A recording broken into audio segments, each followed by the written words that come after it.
महिलाओं को कैसा व्यवहार करना चाहिए, ये सारी चीज़ें उन्होंने आपको बताई। और आध्यात्मिक हमारे बाहर से जो संत है उन्होंने आध्यात्मिक के बारे में बताया।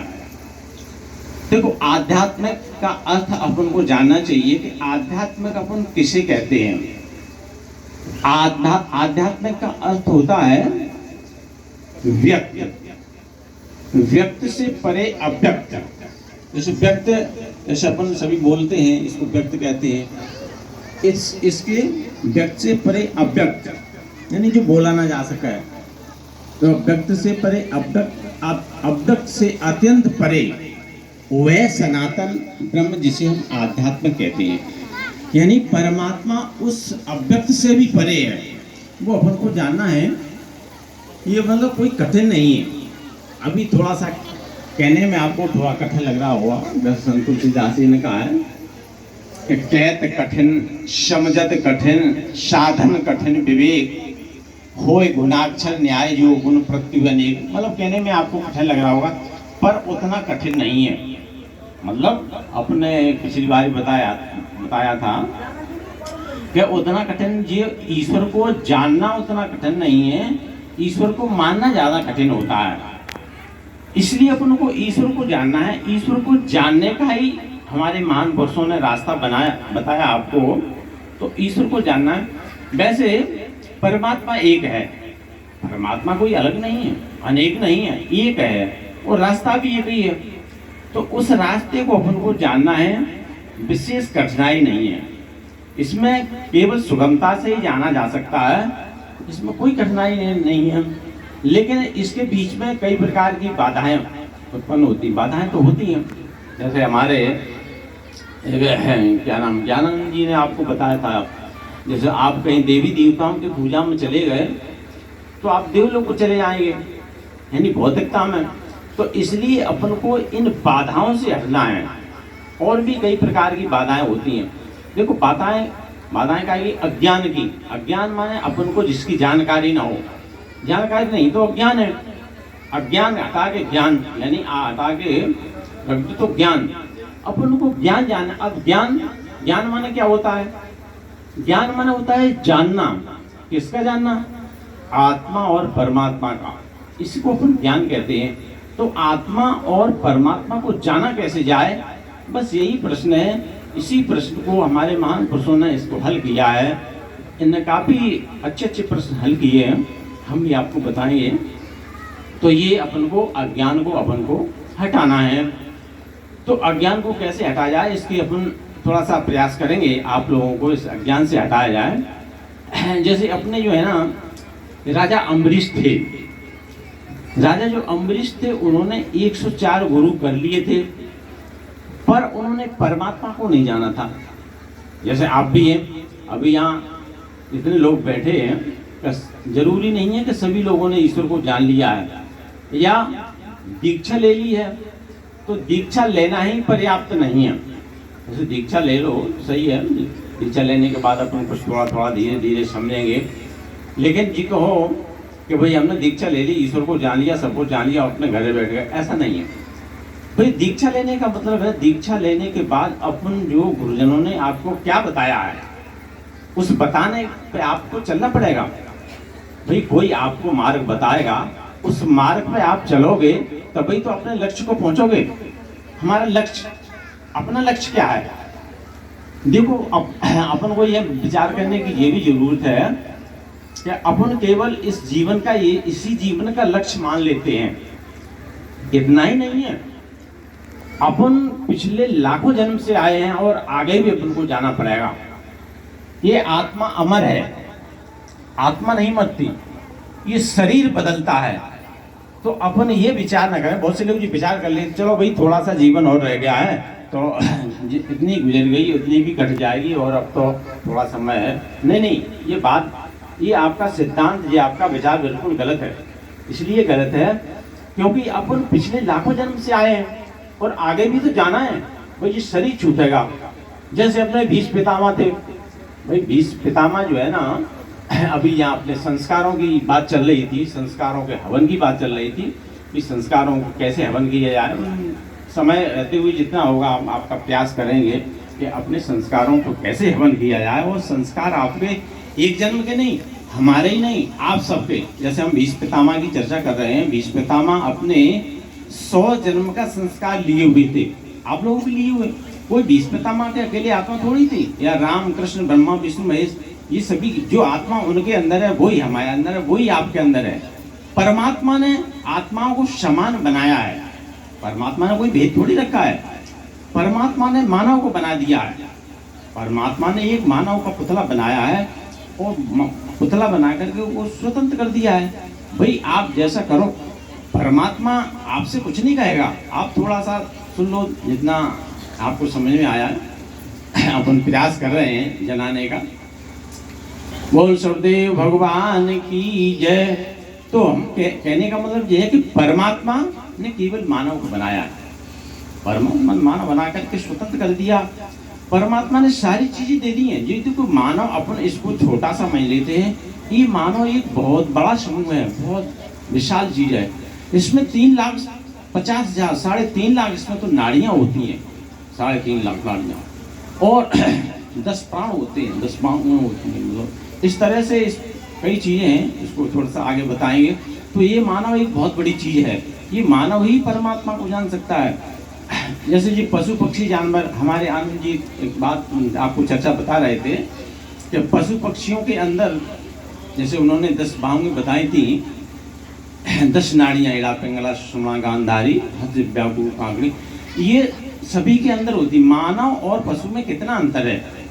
मानव पशु में केवल इतना अंतर है, पशु के अंदर सुषुम्ना नाड़ी नहीं होती, केवल सुषुम्ना, बाकी सब नाड़ियां होती हैं जो अपने अंदर, वही पशु के अंदर वही सभी नाड़ियां होती। लेकिन सुषुम्ना नाड़ी से अपन परमात्मा को प्राप्त कर सकते हैं, परमात्मा का अपन साक्षात्कार कर सकते हैं केवल सुषुम्ना नाड़ी से। तो इसलिए वो पशुओं के अंदर नहीं होती। इसलिए यही अपन में अंतर है। पशु कभी ईश्वर को नहीं जान सकता, पशु पक्षी जानवर ये 84 में चिपड़े कभी ईश्वर को नहीं जान सकते, अपन जान सकते। मानव ही ईश्वर को जान सकता है।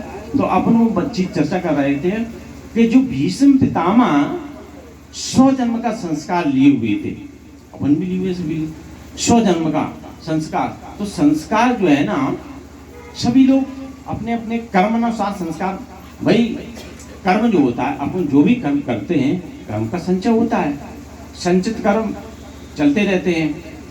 चलते चलते यदि उनका अपन हवन करने का अपने पास उपाय है तो हवन कर देंगे, और नहीं है उपाय तो संचित होते रहते हैं। भाई कोई भी पैसा है अपने पास, मान ले लाखों रुपए पैसे हैं, यदि अपन को खर्च करना आता ही नहीं है तो पैसा रखा रहेगा, और खर्च करना आता है तो खर्च करते चले जाएंगे। इसी प्रकार संस्कारों का भी है। तो भीष्म पितामह का 100 जन्म का संस्कार लगा हुआ था, भीष्म पितामह का 100 जन्म, यानी 100 जन्म का संस्कार उनके पास था भीष्म पितामह के। जब वो बाणों की शैया पर लेटे हुए थे तो भगवान कृष्ण आए, उन्होंने कहा, पितामह ने कहा, हे भगवान जी मुझे बताओ कि मैं आज इस बाणों की शैया पे लेटा हुआ हूँ और हमको 100 जन्म का याद है। देखो भीष्म पितामह उनको अंतर्दृष्टि का ज्ञान था, जिसे अंतर्दृष्टि का ज्ञान है वो अपनी अंतर्दृष्टि के साक्षात्कार कर सकते हैं और अपना पूरा इतिहास देख सकते हैं। जन्म जन्म का इतिहास अपनी इस अंतर्दृष्टि से देखा जा सकता है। तो भीष्म पितामह यही तो कह रहे थे कि भाई हम अपने 100 जन्म का अपने अंतर्दृष्टि से अपना इतिहास देख रहे हैं, लेकिन मुझे ये पता नहीं है कि 100 जन्म तक हमने कोई भी ऐसा पाप नहीं किया जो हमें किस पाप का ये भोगना पड़ रहा है, जो आज हम इतना कष्ट में हैं। तो भगवान कृष्ण मुस्कुराए। देखो जी, अपने को ये इस बात की इसलिए जरूरत है कि अपने भी कर्म है संचित। यदि अपने संचित कर्म न होते तो अपन ईश्वर को जान लेते। आज देखो ईश्वर को न जानने में अभी सभी लोगों से कहो कि आप ईश्वर को जान ले, वो कहें हमें कि भाई क्या ईश्वर क्या होता है, हम तो अपने हनुमान जी की पूजा कर रहे हैं, कोई कहता हम अपने शंकर जी कर रहे हैं। मतलब उनको ईश्वर के बारे में पता नहीं, क्योंकि उनके संचित कर्म ऐसे हैं। भाई संचित कर्म अपने कर्म ही तो होते हैं, अपने कर्म ऐसे हैं कि वो नहीं जानना चाहते, क्योंकि उनको ऐसा योग नहीं है। तो ऐसे ही जो पितामह थे, पितामह ने कह रहे थे कि हमको बताओ, तो भगवान कृष्ण मुस्कुराए। उन्होंने कहा कि आप मुस्कुरा रहे हैं, आप नहीं बता रहे हैं। तो किसने इसलिए मुस्कुराया, उन्होंने कहा कि आप जब 100 जन्म का देख सकते हैं तो थोड़ा सा और पीछे देख लो। तो जब मानी पितामह ने 101 जन्म का अपना इतिहास देखा, 101 जन्म का, तो 101 जन्म में क्या दिखाई दे रहा है कि वो अपने धनुष बाण लेकर जा रहे थे। लोग पहले आखेट में जाया करते थे, पहले के राजा सभी जाया करते थे। पहले कोई ये 307 और 302 का जो कोई नहीं था, पहले वो स्वतंत्र थे। उस समय का कानून अलग था, आज का कानून अलग है। समय अनुसार, जैसे हमारे अभी संत जी ने बताया था कि अपन को वर्तमान के अनुसार चलना चाहिए, ये बात सही, वर्तमान से ही चलना चाहिए। उस समय का वर्तमान वैसा था तो वो चल रहे थे। तो उस समय क्या था कि वो धनुष बाण लेके चले जाते, रास्ते में एक जो है ना सांप पड़ा हुआ था, तो उनका कोई ऐसा विचार भी नहीं था पितामह का कि इसको मार दिया जाए, कोई विचार नहीं था उन्हें कि भाई इस रास्ते से इसको हटा दिया जाए। तो उनको अपने जो है ना तीर से उन्होंने सांप को पकड़ करके हटाना चाहा, फेंक दिया। तो वो फेंकने चाहा, वहाँ एक हिंस का पेड़ खड़ा हुआ था, हिंस पर जाकर गिर गया सांप। उनका कोई सिद्धांत नहीं, वो अपने आगे चले गए।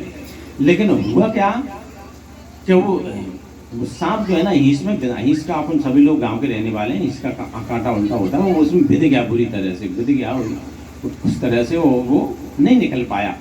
देखो इसमें एक बात और आती है, इसमें एक बात आती है कि अपन कर्म करें, जाने अनजाने में कर्म करें। यदि आपको अनजाने में भी कोई गलती हो जाती है तो आपको प्रायश्चित करना पड़ेगा, आपका वो संस्कार बनेगा। वो जाने में तो बनता ही है। जैसे तुलसीदास जी ने एक चौपाई लिखी थी, हमारे भदौरी जी पढ़ रहे थे अभी साल पहले, कि भाए को भाए अनख आलस हूँ, नाम जपत मंगल दित सहूँ। भाए को भाए मतलब कैसे भी किसी प्रकार से मतलब उसको ईश्वर का नाम लो, चाहे आलस में करो चाहे सोते में करो, आखिर आपका कर्म बनेगा। आप जो है ना कैसे, जैसे अपन कह रहे कि भैया हम भजन कर रहे हैं तो आपका, और कोई आलस में कर रहा, चलो भाई चलो गुरु जी ने कहा कि भजन कर लो, कैसे कर लो, तो कुछ ना कुछ तो बनेगा, आपका संस्कार बनेगा। जैसे भी करो, भाए को भाए अनक आलस हो, कैसे भी करो आपका वो संचित होगा, जैसा करोगे वैसा संचित बनेगा। ऐसे ही पितामह का, उनका कोई उद्देश्य नहीं था उसको मारने का, उनको फेंक दिया हो तो वो गिर गया और वो आगे चले गए, लेकिन उसका वो संस्कार उनका बन गया, क्योंकि उनके हाथ से ही भाई जो अब अपन कर्म करेंगे, अपन जो कर्म करेंगे प्रतिफल तो उसी का मिलना है। भाई कोई दूसरा आदमी कर्म करे और तीसरे आदमी को फल मिले, ये नहीं, ये संभव नहीं। जो आदमी कर्म करता फल उसी को मिलता है।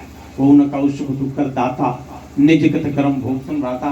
कोई किसी के सुख दुख का साथी नहीं है, जो अपन कर्म करते हैं फल उसी का मिलता है। तो इसी तरह से मतलब वो क्या ना पितामह अपने आगे चले गए, और ये क्या पितामह अपनी अंतर्दृष्टि में 101 जन्म का इतिहास देख रहे हैं। तो जैसे ही उन्होंने 101 जन्म का इतिहास देखा तो उनको एकदम शरीर में बड़ी एकदम घबराहट हुई, जैसे मतलब काफ़ी जैसे कोई बोलता है उन्हें, हमको बड़ी चिंता हुई, एकदम बहुत चिंतन हुई। उन्होंने कि अरे, उन्होंने कहा भगवान कैसे, अरे मुझे ये बताओ कि हमारा 101 जन्म गुजर गया है और अभी तक जी पाप माने हमने जो पाप किया था, ठीक है, तो 101 जन्म का इसको कोई अभी तक भोगने का टाइम ही नहीं मिला, और अब हमने कौन सा ऐसा पाप कर दिया जो आज हमें जो भोगने का टाइम मिल रहा है। तो तब भगवान कृष्ण ने कहा, हे पितामह तुम जो है ना कितने धीर भी रहो और तुमने ज्ञानवान हो, तुम्हारे पास ज्ञान है, तुम इतना भी नहीं जानते कि तुमने क्या पाप किया है। तुमने एक जघन्य पाप किया है, जो सबसे बड़ा पाप होता है वो तुमने पाप किया। तुम्हारे पाप के कारण जो है ना हजारों या लाखों का हो, हजारों का हो, लाखों का हो, और भी कहो, निरपराध माने बिना अपराध के मारे गए, मतलब ये तुम्हारे पाप के कारण मारे गए। यदि तुम ऐसा चाहते तो ऐसा नहीं होता।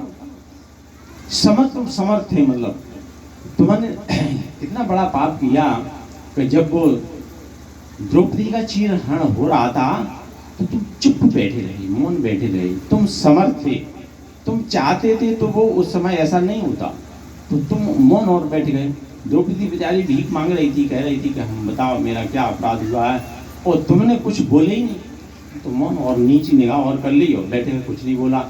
इसलिए जी बहुत बड़ा तुमने अपराध किया है। इस अपराध के कारण लाखों लोग निरपराध मारे गए और इसका पाप तुम्हें तो भोगना पड़ेगा। वही पाप जो है ना तुमको जी आज भोगना पड़ रहा है।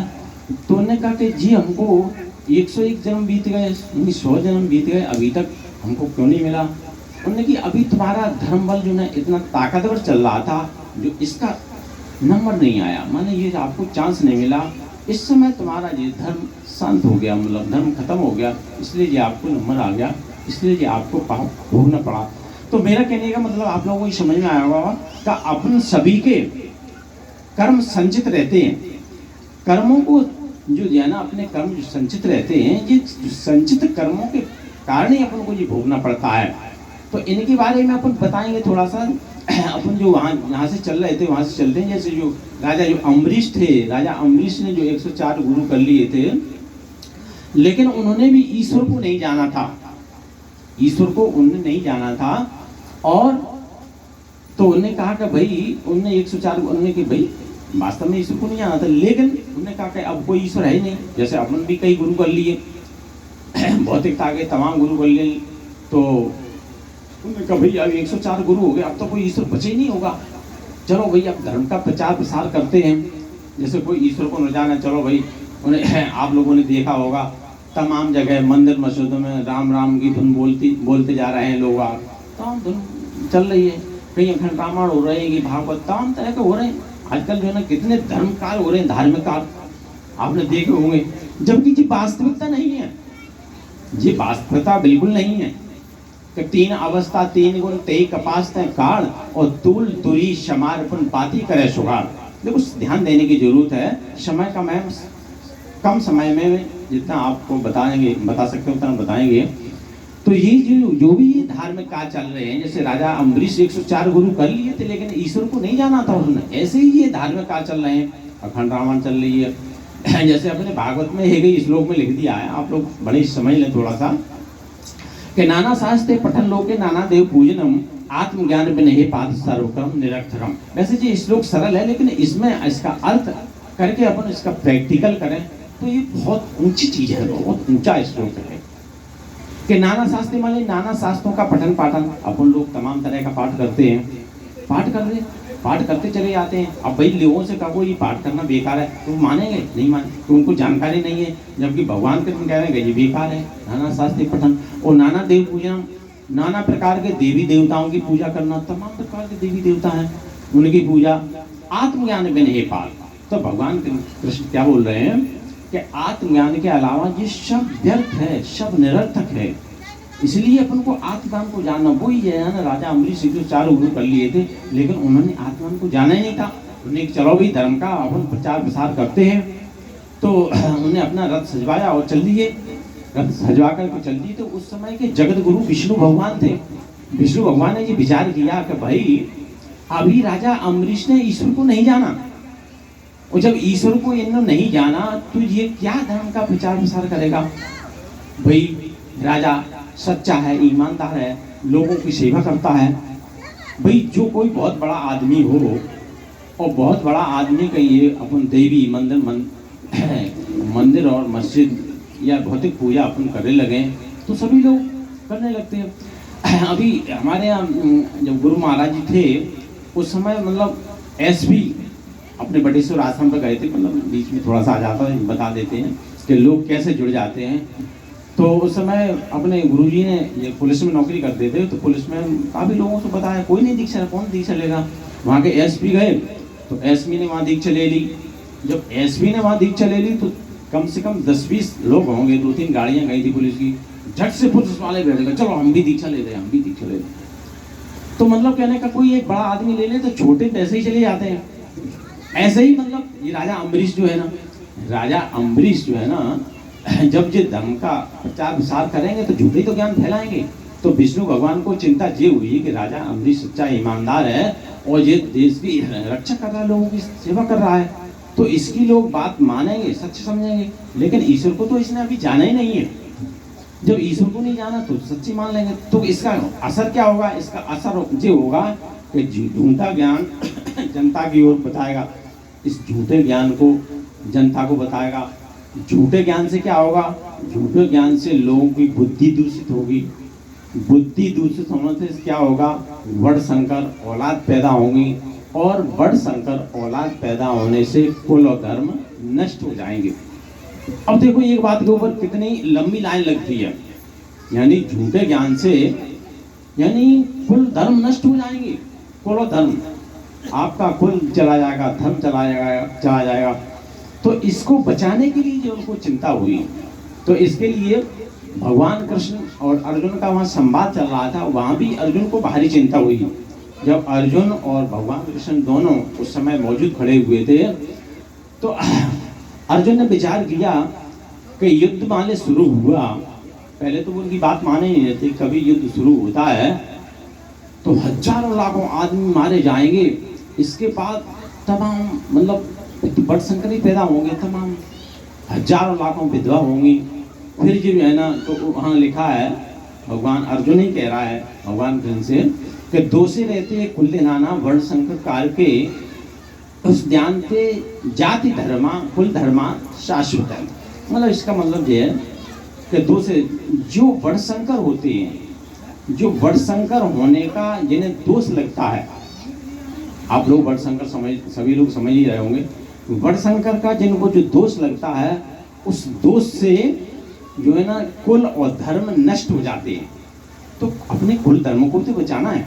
जैसे हमारे अभी जय सिंह जी आप सभी लोग बता रहे थे कि माता पिता प्रभु गुरु की वाणी बिना विचार करी शुभ जानी, मतलब माता पिता को बालक को ऐसे मानना चाहिए, सभी को अपने माता पिता की आज्ञा का पालन करना। तो ये बात जो है ना, कुल धर्म को बचाने के लिए अपन को जी वो विचार कर रहा कौन, अर्जुन। अब इसमें एक बात और आती है, एक बात ध्यान में आ जाती है कि अपन को माता पिता की आज्ञा का तो पालन करना है, ये बात सही है। अब यहाँ कुछ लोगों के मन में विचार आ रहा होगा, मान ले पिता कोई शराबी हो या मतलब और आताई हो, ये भी विचार आ रहा हो, या माता कोई खराब हो, जैसे मतलब अपने तुलसीदास ने एक दुआ लिखा है कि तजो पिता प्रहलाद विभीषण बंधु भरत मातारी और राजा बलि गुरु तजो कंत ब्रज बनतन भय मुद मंगलकारी। तो ये मतलब कुछ त्याग करने योग्य भी है, लेकिन सब नहीं, बहुत कम, ऐसा बहुत कम मौका मिलता है जो पिता या माता को त्याग करने का मौका मिले, लेकिन है, क्योंकि अपना इतिहास बताता है। तजो पिता प्रहलाद, भाई पिता के जो प्रहलाद के जो पिता थे हिरण्यकश्यप, तो उनको त्यागना पड़ा, तो वो आता थे, वो कह रहे थे कि ईश्वर कुछ नहीं, तुम मेरी पूजा करो। ईश्वर क्या होता है, किसी ईश्वर की पूजा करो, मेरी पूजा करो, मैं ईश्वर हूँ। तो अंत में प्रहलाद ने उनका त्याग ही करना पड़ा। तजा तो प्रहलाद, विभीषण बंधु, विभीषण ने भाई अपने रावण को बहुत समझाया, उन्होंने कहा अरे भाई तुमने ऐसा क्यों गलत काम कर रहे हो, अरे भाई इनकी सीता उनको दे दो और उन्हें खूब राज्य करो, कुछ भी करो। तो वो नहीं माने, उन्होंने भगावा दिया, लात मार दी, भगा दी, चलो हटो, देशद्रोही हो, चलो राम के पास चले जाओ मतलब उन्हें दुश्मन के पास चले जाओ, तो उनको भगा दिया। तो उन्हें भी, विभीषण ने भी उनका त्याग कर दिया। बंद भरत मातारी, भरत ने अपनी माँ का त्याग किया, आप लोग सभी जान रहे होंगे भरत ने क्यों माँ का त्याग किया। भरत अभी ये हमारे एक उदाहरण भी दे रहे थे कि भरत ने अपनी माता का इसलिए त्याग किया कि उन्होंने बिना कारण जो है ना उनको 14 वर्ष का, कि राम जैसे भाई को, वो तो हमारे ईश्वर हैं, ऐसे ईश्वर को तुमने वनवास दे दिया, वो भी 14 वर्ष का, ऐसे तो कठोर अपराधियों को दिया जाता है, तो तुमने मेरे भाई को जो है ना ईश्वर जैसे भाई को तुमने 14 वर्ष का वनवास दे दिया, जो बहुत ही गलत है। उन्होंने कि आज तुम मेरी माँ हो, आज तुम मेरी माँ न होती तो आज मैं तुम्हारा गला घोंटकर तुम्हारी हत्या कर देता, लेकिन हत्या मैं कर भी सकता हूँ, अभी कर सकता हूँ, लेकिन अभी इसलिए नहीं कर रहा हूँ, कभी राम भैया मुझसे सुन करके नाराज ना हो जाए, मेरा त्याग ना कर दें, इसलिए भरत रह गए। ये अभी बता रहे थे ना कि मारी माँ तो लोग सब साकी, परशुराम पुत्र आज्ञा राखी ने बताया था। तो पिता की आज्ञा का इन्हें बताया था, ठीक है पिता की आज्ञा का पालन करना चाहिए, किया, लेकिन उसमें भी कोई रेयर केस हो तो उसको बचाना चाहिए मतलब। तो इस तरह से मतलब भरत ने माँ का त्याग किया था। राजा बलि ने गुरु का त्याग किया था। भाई आपके गुरु यदि ईश्वर से वंचित करें या ईश्वर को न जाने दें तो गुरु का भी त्याग हो गया, है ना। गुरु हरई शिष्य धन शोक न हरई, ते गुरु घोर नरक में पड़ई।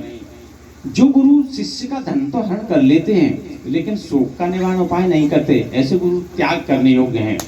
तो इसलिए गुरु का भी त्याग बताया। गुरु कैसा होना चाहिए? 3 लोक नवखंड में गुरु से बड़ा ना कोई। हमारे महापुरुषों ने भी बताया गुरुओं के बारे में, मतलब सभी इन्हें बताया, गुरुओं के बारे में बताया, ईश्वर के बारे में बताया, सब के बारे में बताया।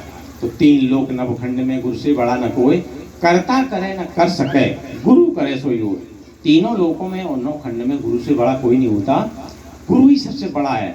लेकिन अगर गुरु कोई ऐसा पड़ जाए, मतलब गलत बताने वाला, या जैसे राजा बलि ने उन्होंने कि भाई तुम देवी देवताओं की पूजा करो, मतलब भौतिकता में आ गया, तुम नहीं हटाओ, ऐसे गुरु नहीं चाहिए हमको। तो इसलिए उन्होंने त्याग कर दिया, राजा बलि गुरु तजो।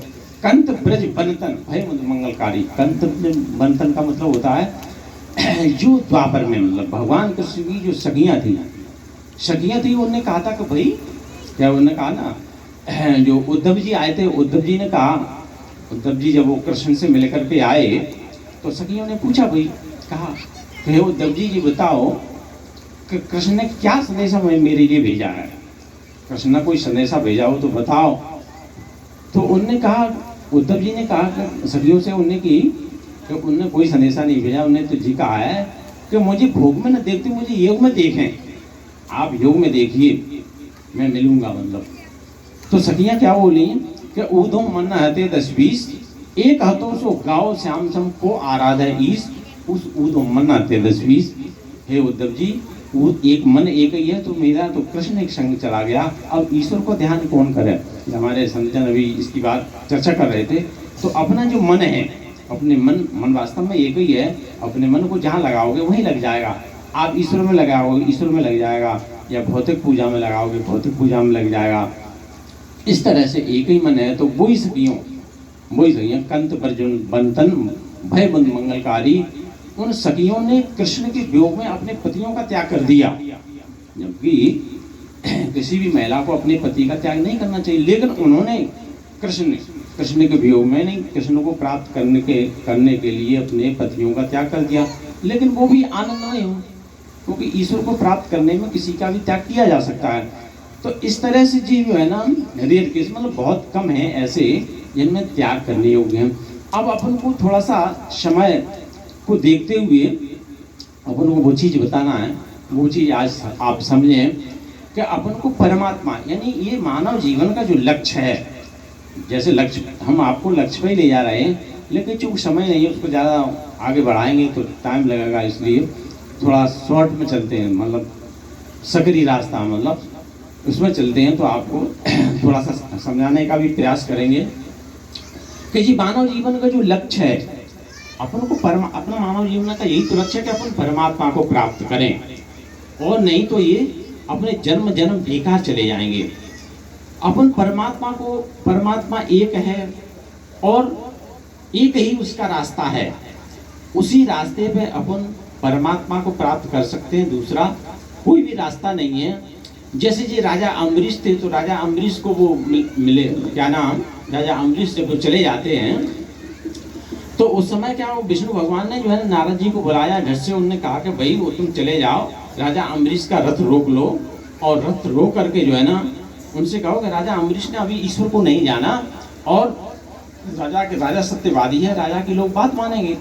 तो राजा जो है ना, क्या नाम, नारद जी जट से अपने रंगीन बस, यानी संतों के वेश में वो पहुंच जाते हैं, रास्ते पे हो जाते हैं, जैसे उससे राजा का रथ गुजर रहा है। तो जैसे ही राजा का नजदीक आया रथ, तो संत जी रास्ते में खड़े हो गए। उन्होंने कहा, और भाई राजा ने सोचा कोई संत जी खड़े हैं, उन्होंने कहा, उन्होंने प्रणाम कर लिया, उन्होंने प्रणाम कहा, उन्होंने कहा संत जी को खड़े हैं, तो उन्होंने प्रणाम किया। तो उनने प्रणाम को स्वीकार नहीं किया, नारद जी ने प्रणाम को स्वीकार न करते हुए झट से नाम कह दिया। उनके राजन तुम्हारा नाम क्या है? उनके भाई चलो भाई संत जी ने नहीं सुना होगा, तो उन्होंने कहा मेरा नाम राजा अम्बरीश है। तो झट से दूसरा प्रश्न कर दिया नारद मुनि ने, नहीं मैं तुम्हारा नाम पूछ रहा हूँ। तो उन्होंने कहा भाई शायद नहीं सुना होगा, नहीं सुन पाए होंगे संत जी शायद उनका सुनते हुए। तो उन्होंने कहा नहीं भाई मेरा ही नाम राजा अम्बरीश है, मुझे ही राजा अम्बरीश कहते हैं। तो फिर नारद जी ने तीसरा फिर झट से नहीं राजन मैं तुम्हारा नाम पूछ रहा हूँ। तो राजा को बहुत गुस्सा आ गया, उन्होंने कि राजा क्षत्रिय थे राजा अम्बरीश, गुस्सा आ गया उन्हें कि कैसा सन्यासी है ये, कम से कम मैं बार बार कह रहा हूँ कि मेरा नाम राजा अम्बरीश है, मुझे ही राजा अम्बरीश कहते, फिर भी सुनाई नहीं दे रहा। तब नारद जी का मैं जानता हूँ कि तुम राजा अम्बरीश हो, मैं ये भी जानता हूँ कि तुम सोम के पुत्र हो, मैं ये भी जानता हूँ कि तुम अवध राजधानी से आए हो, ये भी जानता हूँ। तो राजा अम्बरीश बोले अरे तुम ये भी जानते हो, तो फिर भी बार बार पूछ रहे हो। मैं ये कह रहा हूँ कि भाई जी तुम्हारे अंदर जो बोल रहा है इसका क्या नाम है? जो तुम अभी ज्ञान का प्रचार प्रसार करने जा रहे हो, भाई अभी तुम कल चले जाओगे, चले जाना मतलब कल शरीर छोड़ जाओगे, फिर ये जो बोलने वाला ये कहाँ से आया? ये बोलने वाला, अब आप हमें पूछ रहे भाई तुम्हारा क्या नाम है, आप कहाँ से आए हो, तो आप यही बताओगे राजा। नहीं, बोलने वाला कहाँ से आया, यह काय के लिए आया है बोलने वाला, और ये कहाँ जाएगा? ये 4 प्रश्न उसने झट से कर दिए नारद मुनि ने। तो उन्हें जब 4 प्रश्न झट से कर दिए तो राजा अम्बरीश ने 104 गुरु किए थे, उन्हें किसी ने जाने नहीं, 104 गुरु भौतिकवादी थे। जब राजा कह रहा कि हमने 104 गुरु कर लिए, किसी ने भी नहीं बताया कि भाई हमारे अंदर जो बोल रहा है उसका क्या नाम है, नहीं बताया। तो जब वो घबरा तो उन्होंने कहा, और नारद जी वहां से चले जाते, गायब हो जाते हैं। जब नारद जी गायब हो जाते हैं तो राजा अम्बरीश सभी से पूछते हैं, सभी से पूछते हैं भाई मेरा क्या नाम है, मैं कहाँ से आया हूँ, काय के लिए आया हूँ, और मुझे कहाँ जाना है। तो ये जो है ना उनके प्रश्नों का कोई उत्तर नहीं देता। तो जब उत्तर ही नहीं देता, इसके लिए कम से कम 15 दिन व्यतीत हो जाते हैं। उस समय विष्णु भगवान जो है ना कहते हैं नारद जी से, अरे नारद जी उनको जरा रास्ता तो बता दो, तुम बीच में छोड़ आए। तब नारद जी फिर वहाँ पहुँचे, उन्होंने कहा कि भाई तुमको ये कोई लोग नहीं बता पाएंगे, यदि तुम्हें अपने प्रश्नों का उत्तर जानना है तो ये सामने कुटिया है, थोड़ी देर उसके पास जाओ तो आपके प्रश्नों का उत्तर मिल जाएगा। तो राजा अम्बरीश वहाँ चले जाते हैं और वहाँ अंगरा ऋषि की कुटिया थी। आपने अंगरा ऋषि का नाम सुना होगा, जो सृष्टि के समय 18 पुरुषों का जो निर्माण हुआ था उनमें एक अंगरा ऋषि थे। तो अंगरा ऋषि की कुटिया थी, वो बंद थी, दरवाज़ा बंद था। जब दरवाज़ा बंद था तो उन्होंने राजा अम्बरीश वहाँ पहुँचे, उन्होंने जो है ना बाहर जाके खड़े होकर के टकटकाना शुरू किया दरवाज़ा का। तो अंदर से आवाज़ आती है, कौन? तो उन्होंने कि मुझे पता नहीं कि मैं कौन हूँ। उन्होंने कि भाई यहाँ काय के लिए आए हो? उन्होंने कि मुझे पता नहीं मैं काय के लिए आया हूँ। अरे भाई आप कहाँ से आए हो? मुझे ये भी पता नहीं मैं कहाँ से आया हूँ। अरे आप कहाँ की रास्ता पूछ रहे हो? उनके मुझे भी पता नहीं मैं कहाँ की रास्ता पूछ रहा हूँ। तो जब अंगरा ऋषि अंदर बैठे हुए थे तो उन्होंने किया, उन्होंने विचार किया कि हाँ ये कोई वास्तव में ईश्वर को जानने ही लिए आया है। तो उन्होंने दरवाज़ा खोला, दरवाज़ा खोल करके 4 मुक्तियों का ज्ञान दिया, मतलब राजा अम्बरीश को 4 मुक्तियों का ज्ञान दिया। तो तभी से ये चौपाई चली है कि जोनो गुरु मिले नहीं सांचा, दोनों करो 105। मतलब 104 गुरु तो कर लिए थे उन्होंने, 105 गुरु अंगरा ऋषि से राजा अम्बरीश के। तो 105 गुरु जब किए तब उन्होंने परमात्मा को जनाया, तब उन्होंने ईश्वर को जनाया, ये 4 मुक्तियों का ज्ञान दिया। ये 4 मुक्तियों के बगैर अपन परमात्मा को नहीं जान सकते। इसके अलावा अपन कुछ भी उपाय कर लें, एक ही रास्ता है, एक ही ईश्वर है, और उसको अपन जाने और जानने का अभ्यास करें। जिन लोगों ने नहीं जाना वो जान लें।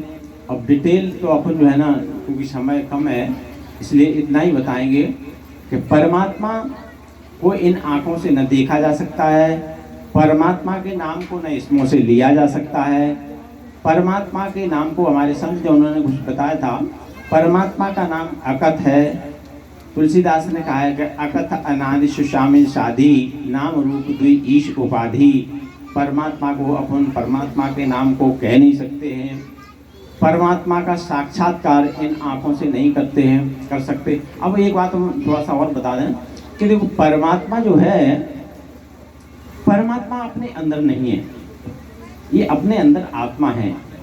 परमात्मा योग माया में छिपा हुआ है।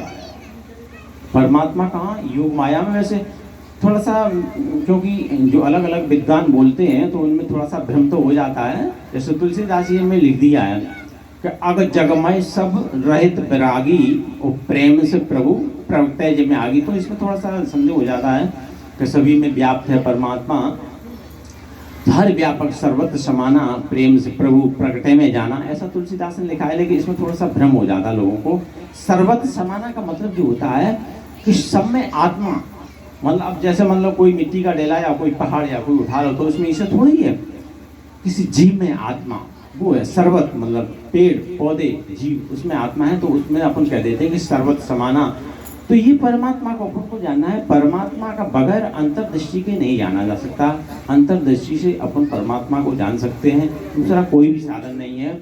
जब अपन अंतर्दृष्टि को जान लेते हैं, तो जब हमारे संत जी ने एक चौपाई पढ़ी थी, अभी उसका आप लोग नहीं समझ पाए होंगे,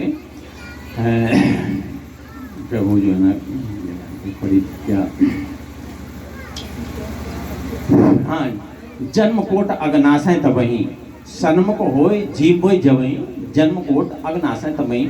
मतलब ये इसको थोड़ा सा ध्यान, ये इतना मतलब सरल नहीं है। अब जैसे कुछ लोग कह देंगे भाई चलो भाई गुरु के सम्मुख खड़े हो जाओ, या ईश्वर के सम्मुख, ईश्वर कहाँ तो मिल जाएगा, ईश्वर के सम्मुख नहीं हो सकते। हाँ, ये ईश्वर के ही लिखा गया है।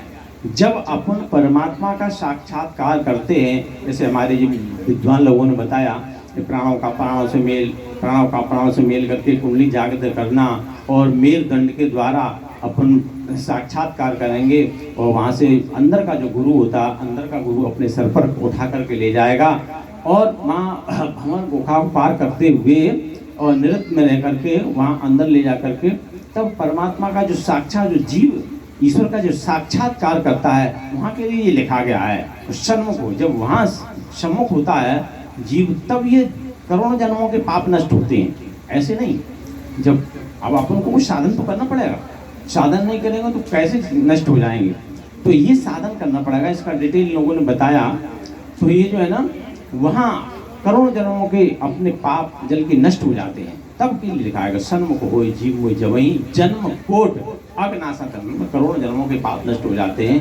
अब अपन को थोड़ा सा करना पड़ेगा, तो इसलिए हमने आपको थोड़ा सा संक्षेप में बताया, तो इसलिए आपको ध्यान देने की ज़रूरत है।